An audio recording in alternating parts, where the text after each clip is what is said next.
Magandang araw sa inyo guys. Welcome back to my channel. Ngayon po isang mabilis sa video lang ang gagawin natin. Tuturo ko lang po sa inyo yung paano po paggamit ng PKG extractor. Mamaya po ilalagay ko po dyan sa link yung description. Pwede po siya sa 505 tsaka sa 6.72. So, bago po ang lahat, salamat po sa mga nag-subscribe sa channel ko. Mga nag-like, mga nag-comment at yung mga natulungan ko, salamat din po. At saka yung mga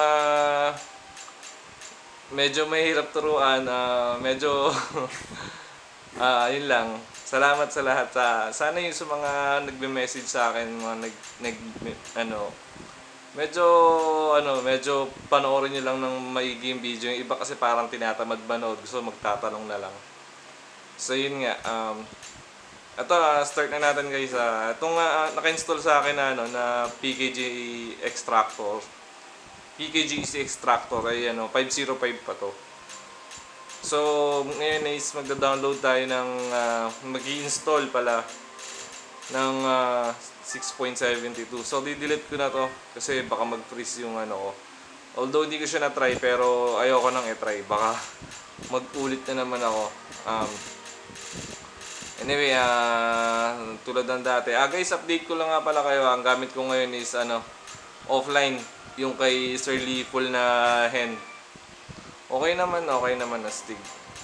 Kaya hindi ko na ginawa ng video kasi parang okay naman. Kakagawa ka lang ng nakaraan na halos same lang din naman. Wala namang pinag-iba. Pero syempre dun tayo sa hen kasi sa hen talaga yung yung pinakamaganda na ginawa ng mga devs natin. So ito lang, paanihin ko lang sandali para makapag-on na tayo ng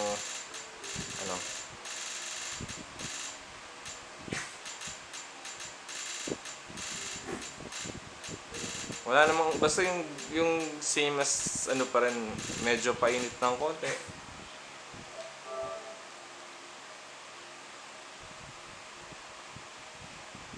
Ito guys, offline to. Sa mga hindi nakakaalam o baka hindi pa na-update, ito yung version 5 ni Sir Lipol.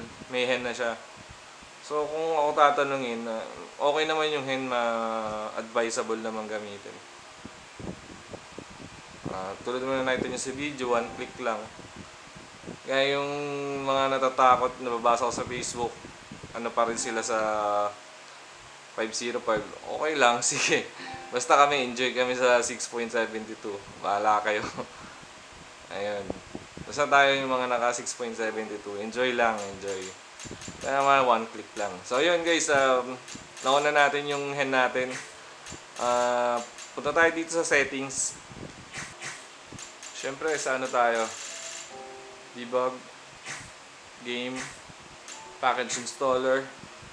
Kung napapansin nyo, may mga ilang game ako dito. Kasi kanina, kagabi pala, habang naglalaro ako, nag-install ako ng mga ibang updates, tsaka ng mga DLC. Nakita nyo naman, God of War, ganyan. May Resident Evil pa kasi ko na. So, ito na. Install na natin yung ECPKG extractor. Napakalaking napakalaking tulong nito sa atin. Lalo na kung kailangan mo yung PKG, for example, gusto mong installan yung tropa mo o may magpapa-install sa'yo ng PlayStation. Kumbaga, any minute pwede mong gawin PKG yung naka-install sa'yo. So guys, yung PKG extractor. Nandiyan sa description yung link na kung 505 kayo or 672. Kasi yung 505 hindi siya gagana sa 672. Although hindi ko pa natetest, pero ayoko nang i-test kasi baka mag-crash. Ayun. So eto na.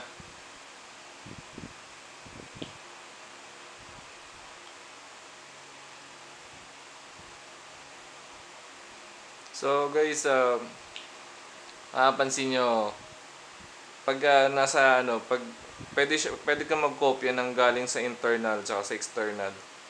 So ito guys, syempre napansin nyo naman sa external ko puro ano, pero internal ko walang laman. Ayan, Drive Club. Pili tayo ng isang game. Ito na lang siguro, Alienation. Ngayon, kunyari may tropa o nagano sa akin na, pre, baka pwedeng pa-copy na itong Alienation. Ngayon. Tapos may dala akong external. Ganyan. So, ang gagawin mo, install mo itong Easy PKG Extractor. Tapos, mo lang, EX mo lang. Tingnan mo muna sa may copy options sa copy PKG plus patch plus DLC. Ang pinaka the best ng option. Huwag nyo nang iibahin yan. Kasi, ang mangyayari, pag kunyari, iniba mo yan, ayan, pwedeng PKG lang tsaka patch, pero walang DLC. Pwedeng PKG lang tas DLC, pwedeng DLC lang, pwedeng PKG lang, pwedeng patch lang. So, if gusto ng kaibigan mo na magpapalagay sa'yo ng buo package lahat, yung syempre, yung pinakamagandang option, PKG, patch, tsaka DLC. Tapos, press X lang. Automatic, magka-copy na yan. So, nakikita nyo naman sa video na, nagka-copy na siya. Mamaya, papakita ko sa inyo sa PC yung mga naging kopya niya.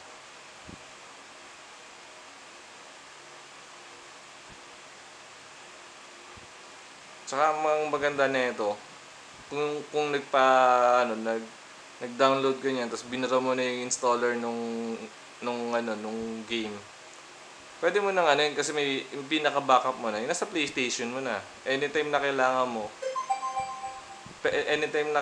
mo yung game ng the PKG, pwede mo siyang kunin sa Tapos may technique diyan para kunyari, yung kaibigan mo gusto magpa-kopya. Ang dami mong games external.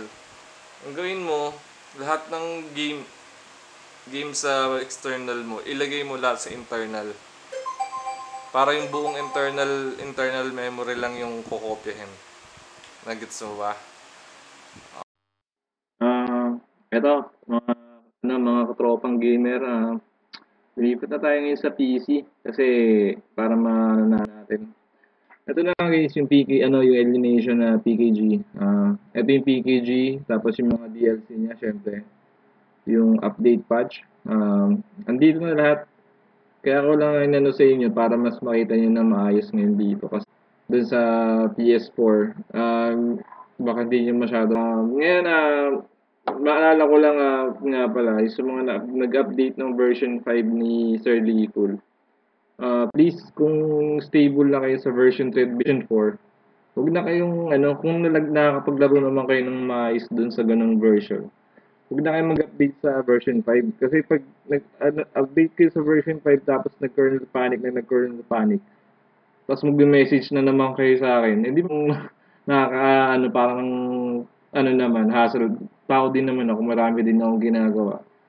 So, kung okay na kayo doon, okay na kayo. Kasi yung update na yun, wala namang kinalaman yun sa nilalaro nyo na hindi naman kayo unlimited life or unlimited bullet, ganyan-ganyan.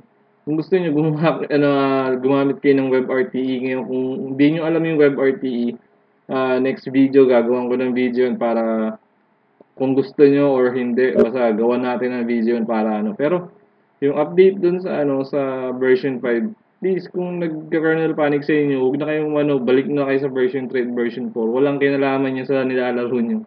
Ang importante, pag nag-exploit kayo na okay na maayos ng walang kernel panic, walang crash. Yun ang pinaka-importante doon. Wala nang iba. Huwag na kayong makisabay sa mga update. Please, kasi dumug ako ng message bakit nagpa-kernel panic. Ba't pa kayo lumipat, di ba? Okay na pala kayo dun sa ganung version. Please lang guys. Anyway, balik na tayo sa PS4 para ma-install natin to at ma-testing natin. Guys, magandang araw. Dito na ulit tayo sa PS4 ngayon. Ito, setup natin yung pagkaka-install ng Alienation. Guys, habang hinihintay natin yung mag-start yung PS4, ano ko lang ulit yung yun sa about dun sa version 5 na exploit. Guys, kung nagpapanik yung PS4 nyo sa version 3, version 4, mag-update na kayo sa version 5.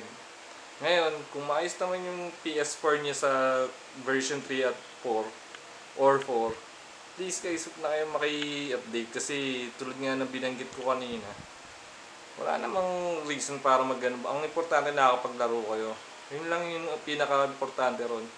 Ngayon, kung marami kayong kinakalikot na parang ginagawa ko o parang sa mga test or something, yan, pwede. Pero kung wala naman kayong masyadong alam tapos puro talagang laro lang, ako, minado ko, wala rin ako masyadong alam kaya hindi ako masyadong makikialam.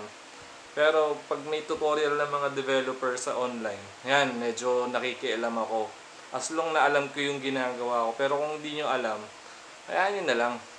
Kumbaga, ako hindi rin naman ganun kalawak ang alam ko. Pero, nakadepende pa rin ako sa mga devs kasi syempre doon tayo kumukuha ng, ng knowledge.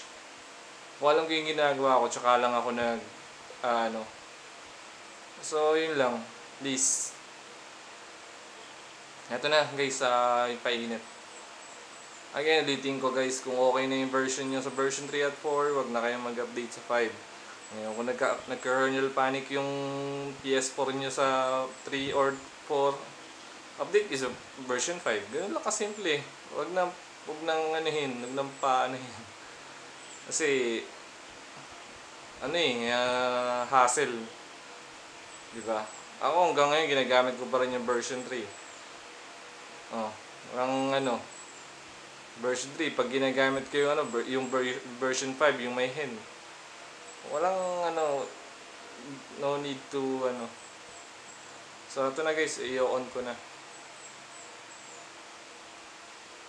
Kita nyo dalawa yung ko.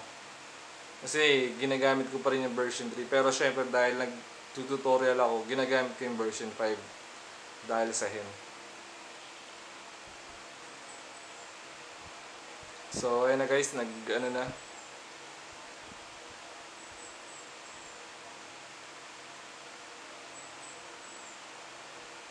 Maganda dito sa bagong natin, sa Henizer. Ito kasi yung pinaka magandang na ginawa ng mga developer. Ito yung pinaka magandang ginawa nila. Na pang-enable ng Anyway, ito na guys yung yung game. So, ito yung Alienation. Bago ko maalala nga pala, burahin ko yung Alienation. Kinuha ko yan sa AC Extractor bago ko lang paalala. Kinuha ko yan sa Alienation dito. Problema is, asa na Alienation? Dahil ang dami na ito.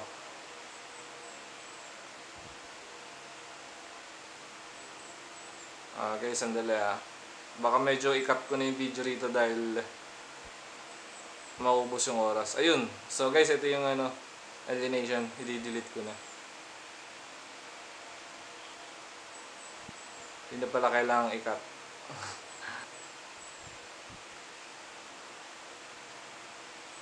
So anyway guys, ito na tayo. Debug settings. Game. Package installer. So, di ba ito yung sa PKG Extractor, ito yung kinuha natin. So, ngayon ipapakita ko lang na, i-test ko lang na mag-i-install uli siya. Lahat, DLC, package installer, yung patch, update, lahat. So, install ulit natin.